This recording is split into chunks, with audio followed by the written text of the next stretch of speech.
Hello students, welcome to my YouTube channel. We are going to do today quiz number 2 for the month of January 2025. This will contain questions from MET, RETS, NAV, Tech, Radio Telephony. Very helpful for answering especially airline exams which has this bunch of mixed questions from any topic. So let's start with today's question number 1 and see how much knowledge we have. So question 1, a steady white light directed towards aircraft in flight means what? So there is a steady white light directed towards you in flight. That means this question talks about ATC gun signal or ATC light signal. So there are ATC light signals which you have to remember for your SPL exam, CPL, ATPL, Viva, as well as airline exam. So the white signal, if you receive white signal from the ATC and you are on the ground, that means the message means return to starting point on the airport. Okay, if you get white signal from the ATC, that means you have to go back to your parking area. But if you get white signal or white light from ATC and you are in flight, in airborne, so the message of that is nothing. Okay, so if you are flying, ATC will not give you white flashing lights. Okay, that is not applicable to flights in air. So correct option is land at this aerodrome and proceed to the apron. So this is not white light, this is steady green light. Landing prohibited is red light. Okay, flashing red. Return to the starting point of the airport is white light, but you should be on the ground for that. So the correct option is option delta, nothing. Option delta, nothing. White light received in the air means nothing. Next, the green navigation light is visible through what angle? Very important question for your SPL and CPL. So there are three navigation lights on your aircraft. Two on the wingtips, one behind the fuselage. Okay. So the light on the right wingtip is green in color. The light on the left wingtip is red in color, and the light behind the fuselage at the back end of the fuselage is white in color. So remember the angles. The green light is 110, red light, both green and red lights are 110 degree. White light is for 140 degrees. Okay. So the green light will be visible ahead for any traffic which is ahead of you and 10 degree to the right hand side. Red light ahead and 10 degree to the 20 degree to the left hand side, correction both ways. And white light will be only visible to aircraft or traffic which is behind you. Those traffic will be only able to see the white light. Okay. So the green navigation light is visible through 110 degree forward and right hand side. Forward and right hand side. So this is wrong. Not the tail but forward and right hand side. Next, as altitude increases in ISA, remember the word ISA. Why? I will tell you. The effects of decreasing pressure outweigh those of decreasing temperature, so aircraft performance decreases. So remember, in ISA conditions, in ISA atmosphere, we have pressure, temperature, and density. These three very important elements of atmosphere. Now, density is influenced by atmospheric pressure, temperature,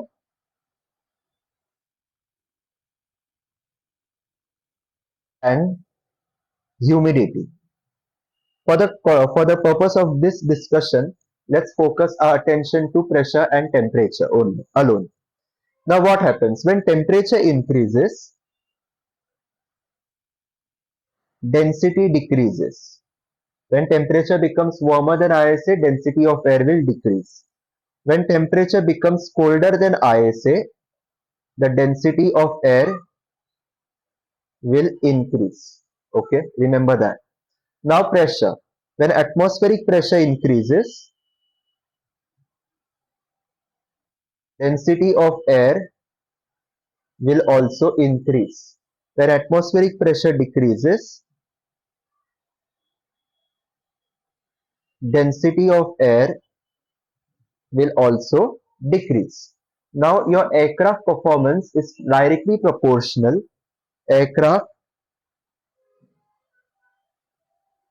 performance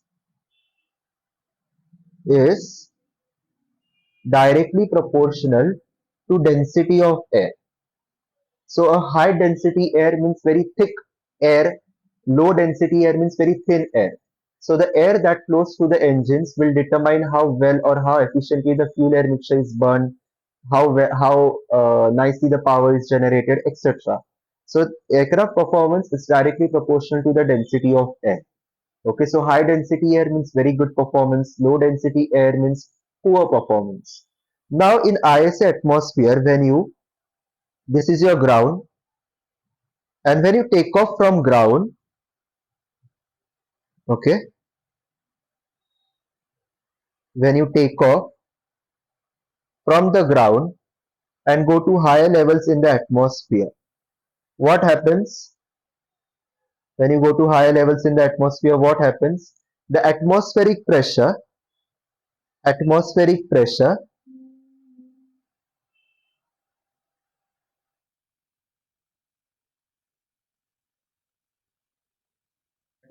pressure decreases, right? The weight of air on a particular surface area decreases as you go higher up in the atmosphere, because the force of gravity decreases higher up in the atmosphere. So we all know atmospheric pressure, as you rise up in the altitude, as you rise up in the atmosphere, decreases. Now, along with atmospheric pressure, density of air, density of air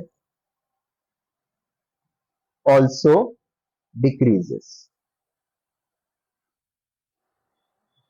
So we all know as we go higher up in the altitudes, density of air decreases. That's why when we do mountain trekking or climb very high mountains, we do that with the help of oxygen cylinders. Okay, because atmospheric pressure surrounding at those altitudes is not enough to provide sufficient oxygen to our lungs. So that's why we need the help of pressurized oxygen, and that's why we use the cylinders.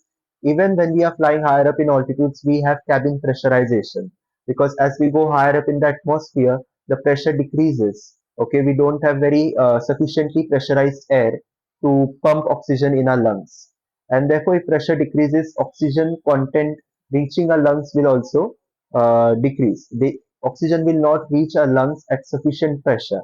Okay, enough for safe functioning of all bodily organs, and that's why pressure and density both decrease. Pressure increase, density also increases.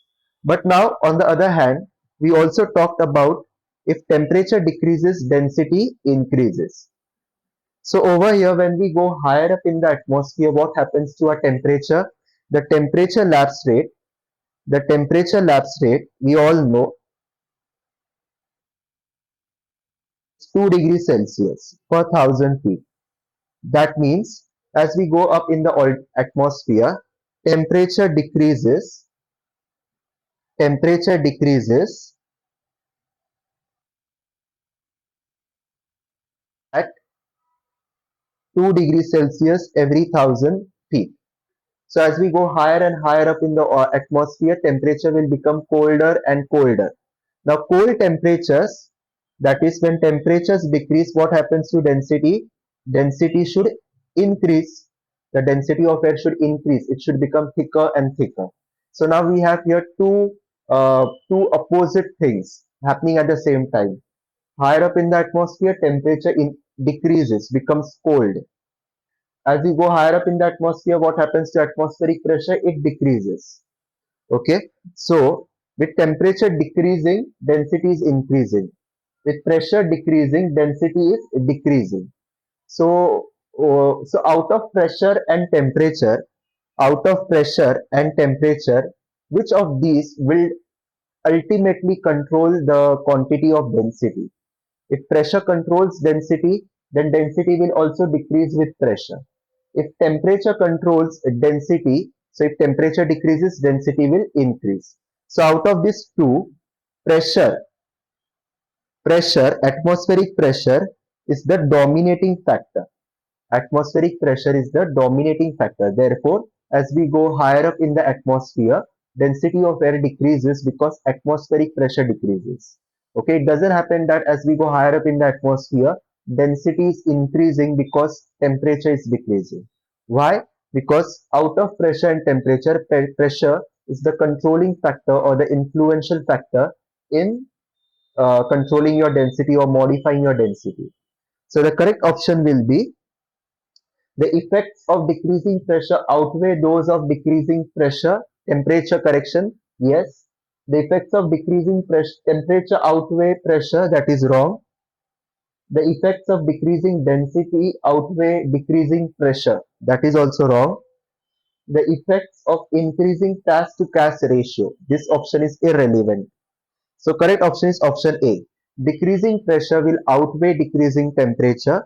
So aircraft performance decreases. Why aircraft performance decreases? When pressure decreases, density will also decrease. And when density decreases, your performance of aircraft will also go down. Next. Question 4. Before that, I have made a detailed video on density altitude. I will put the link of that video in this description box. I have also solved questions related to density altitude, pressure altitude from RK Bali. So I will put the links of that videos in description box of this video. So do watch those videos for better conceptual clarity and practice questions. Question 4. When mode C is selected on aircraft transponder, the additional information transmitted is what? Now mode C is altitude. Mode C is altitude reporting capability. Altitude reporting capability. That means secondary surveillance radar transponder, okay, has an airborne equipment. We call it transponder. Now this transponder has the ability to reply to every interrogation signal received from the ground, okay, from the ground radar. And this reply will consist of many pieces of information like aircraft identification, the pressure altitude, the transponder code, the direction of flight, the speed of flight, etc., etc. Okay, so out of that, the mode C relates to altitude reporting capability of a transponder. And the altitude which is reported to ATC is your pressure altitude of flight level. And this is measured from what datum? Standard pressure setting datum or 1013.25. So correct answer will be flight level based on 1013.25. Irrespective of altimeter pressure setting that you put in the altimeter setting window, whether you put QNH, QFE, doesn't matter. The transponder will always indicate pressure altitude or flight level. Question 5. If by using gasoline with a lower octane rating, it may result in what? Now, what is octane rating? So, see this. Now, fuel that we use in modern high compression engines must be used at a proper grade of fuel recommended by manufacturer. Second thing, that fuel must burn slowly, evenly, uniformly, and it should expand evenly. Okay, that means the fuel combustion process should be very efficient. It should not be very rapid, quick, hasty. Okay, it should be efficient, meaning it should burn slowly. All the fuel in the cylinder should be consumed and the fuel air mixture should expand evenly in all directions. Now, when we talk about octane, octane is a quality. It's a substance, it's a chemical substance that has detonating qualities which are minimum in number. That means if your fuel has very high octane rating, that means that fuel has very less chances or very low chances of getting detonated. So read this. Octane is a substance that has minimum detonating qualities. What is detonation? Detonation is rapid, sudden combustion of fuel air mixture at a very fast rate, inefficient rate. Okay. So heptane, on the other hand, is a substance that has maximum detonating qualities. So octane is what we desire. Heptane is not good for us. Next, the proportion of octane to heptane is expressed as a percentage. For example, if I say octane 70, if I classify one fuel as octane 70, that means that fuel has 70% of octane in it and remaining 30% of heptane in it. So majority of it is octane. That means that fuel will have minimum detonating qualities. Fuel grades are usually indicated by two numbers, grade 80, grade 87. So grade 80 represents lean mixture, grade 87 represents rich mixture. So that means at lean mixture, the fuel has octane rating of 80. At rich mixture, it has octane rating of 87. So first number stands for octane rating at lean mixture. Second number stands for octane rating at rich mixture. Next, responsibility of the pilot. It is the very big responsibility of the pilot to ensure and to check that the fuel that is being used for refueling in his aircraft is is suitable. Okay, is proper grade of fuel. That means the fuel recommended by manufacturer.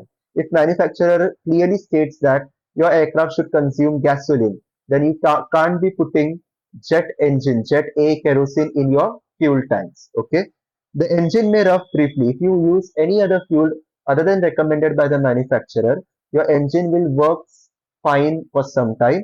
But after that, detonation and overheating will happen, which will cause power loss, or in some unfortunate cases, total power failure. Okay, so you have to remember that the engine may run briefly on incorrect fuel, but detonation and overheating will soon occur. Detonation. Detonation is the inability of fuel to burn slowly. Like I said, fuel has to burn efficiently, uniformly, evenly. Inability to do that or inability of that will result in fuel burning very fast, inefficiently. Okay, so abnormally rapid combustion, replacing or occurring simultaneously with normal combustion is called detonation. And detonation will result in very high cylinder head temperatures, tremendous pressure on the structure of the cylinder, and very bad for your cylinder life, engine life. Okay, not to mention very unsafe for your flight also. Causes: what can cause detonation?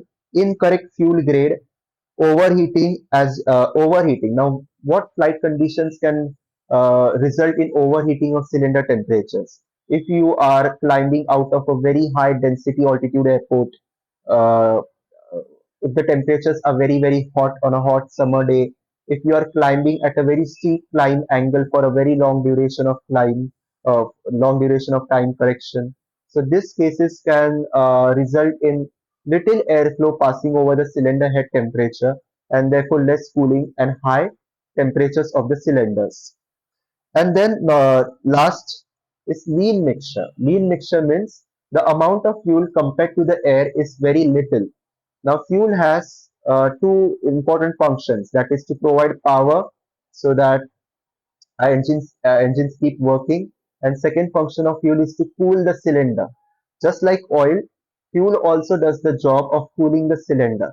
So if you are using lean mixture, that means the quantity of fuel available is too low, and therefore all the fuel is consumed in combustion itself. So no extra fuel is left behind for cooling process, lubrication, etc. So lean mixture can result in detonation also.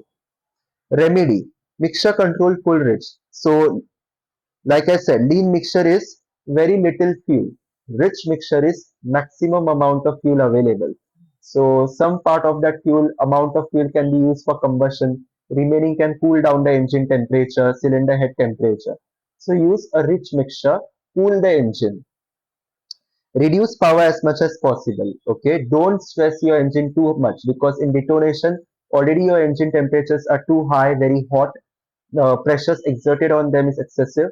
So relieve your engine of some of that pressure, reduce power, and let engine cool down or run at slower RPMs. So this is the background of basic data. Now the answer to this question: if by using gasoline in aircraft with a lower octane rating, it may result in detonation. Excuse me. It will result in detonation. Option B, which states that spark plugs foul. Fouling of spark plugs happen when you use excessively rich mixture. When you use excessively rich mixture, which results in deposits of carbon in the cylinder. Pre-ignition. Now, pre-ignition is also a result of excessively rich mixture, where some residues of fuel remain behind in the cylinder, and that can result in pre-ignition. Okay. Cause rough engine operation. So, cause rough operation of the engine is not the direct result of lower octane rating. The direct result is detonation, and because of detonation, you can get rough operation of engine. So, more proper option will be option A, not D. Question 6. During power stroke, when piston engine is forced downwards in the cylinder, what will happen to gas temperature? Now we have four strokes: intake stroke, compression stroke, power stroke, exhaust stroke. Now in the power stroke, now in the compression stroke, what happens? The piston moves from bottom to the top, bottom dead center to top dead center. When it moves to the top dead center, it compresses the fuel air mixture which is in the cylinder. When that compression happens, the spark plugs will fire, and when the firing happens, the fuel air mixture will burn at tremendous rate. Intense heat will be generated, and lot of pressure will be exerted on the top of the piston. And due to this tremendous pressure of force, the piston will be pushed downward from top dead center to bottom dead center. Now, when the piston moves downward, what happens? The volume of the cylinder increases. Volume of the cylinder increases. When the piston moves up, compressing the fuel air mixture, the volume decreases. When it comes down, the volume goes on increasing. Now, whenever volume increases, it is accompanied by a decrease in temperature. It is accompanied by decrease in temperature. Remember that. Even in meteorology, we have learned that when a parcel of air rises up in the atmosphere due to decrease in atmospheric pressure surrounding it, the parcel of air increases in size. And when the parcel of air increases in size, its temperature goes on decreasing. We call this adiabatic cooling. That is cooling by expansion process. We are not cooling that air parcel by removing the heat from inside. The air parcel gets automatically cooled because of expansion in its size, not because we have removed or eliminated heat from inside. Okay. So similarly here, when expansion happens, temperature decreases. Next, a situation most conducive to the formation of advection fog is what? The advection fog. Now there are different types of fog: radiation fog, steam fog, advection fog, frontal fog. Now advection means horizontal movement of air. Horizontal movement of air. So fog created due to horizontal motion of air will is called advection fog. And how is advection fog created? When warm moist air from the sea moves towards a land surface which is cold or cool. Okay, so when warm moisture moves over a cool surface, you get advection fog. Remember that. So option A is a light breeze moving cold air over a water surface. So we want air moving from water surface towards land, not the other way around. So A is wrong. An air mass moving inland from the coast during the winter, that is wrong. A warm moist air settling over a cool surface under no wind conditions. So option C is correct. Correction. Option C is actually wrong because it states no wind conditions. So we need wind for advection fog. So option C will be wrong. Option B is correct. During winters, we have land surfaces which are much cooler than the adjoining water surfaces. Okay. So the warm air from over the water, warm moist air will move over the cool, cold land surface, and hence advection fog will develop. Last question: which part of aircraft in flight will begin to accumulate ice before any other part? Before any other part. Which part of aircraft in flight will begin to accumulate ice before any other part? So the answer is carburetor. Remember that. The carburetor is the first part in your aircraft which will create ice, and the indication of that will be reflected in your tachometer, which is the engine RPM indicator. The power or the RPM will drop. So this is how it looks in the carburetor when ice starts collecting in it. This is your carburetor. This is your throttle. This is your throttle. So in your cockpit, you have two important controls, the mixture control and the throttle. With the help of this black color throttle, you can control or manipulate the power of aircraft, whether you want to increase the speed of RPM, decrease the RPM. With the help of mixture control, you can adjust the amount of fuel that you want to send to the cylinder. If you want rich mixture, you can use this knob. You want lean mixture, you can pull that knob outwards. Okay, so this is mixture control knob, the red color. The black color is a throttle, which controls the amount of air entering the engine. So what happens is, in the carburetor you have fuel. Now the function of the carburetor is to vaporize this fuel. Okay, to vaporize this fuel, to send proper amount of fuel into the cylinder in where it has to burn, right? Now what happens when this fuel enters this throttle? This area is called throttle. Okay, and air also enters here. So at this region, your air and fuel gets mixed with each other, and as a result we have fuel air mixture. Now this fuel is in the liquid form. Now we have to convert this fuel in the liquid form into gaseous form. And how to convert liquid to gas? By heating it. So whatever air enters the carburetor from outside atmosphere, the heat the heat from that air is extracted, and that heat is used to vaporize your fuel, to vaporize your liquid fuel into gaseous form. And when you extract heat from that air, the air will cool down. And now when the air cools down, and if it has moisture in it, that moisture and that cooling will start creating ice in this area, in this throttle area. Okay, and also this throttle area is very small in size compared to this anything else. So whenever we know the Venturi, where the Venturi, the theorem of or the concept of Venturi, when area decreases, the speed of airflow passing through it increases, right? When area decreases, speed increases, and also temperature drops along with it. So this area is a very critical area because due to the Venturi effect, the temperature of the air parcel will drop tremendously, and also if the heat of the air is extracted to cool, to correction, to vaporize fuel, so again the air will drop even more. The temperature of the air will drop even more. So, and if on top of that air is moisturized, it contains lot of moisture with it. So that moisture can get converted into ice because of those cold temperatures. So that's why we have carburetor ice phenomenon. And the remedy is that we can use carburetor heat. We can use carburetor heat.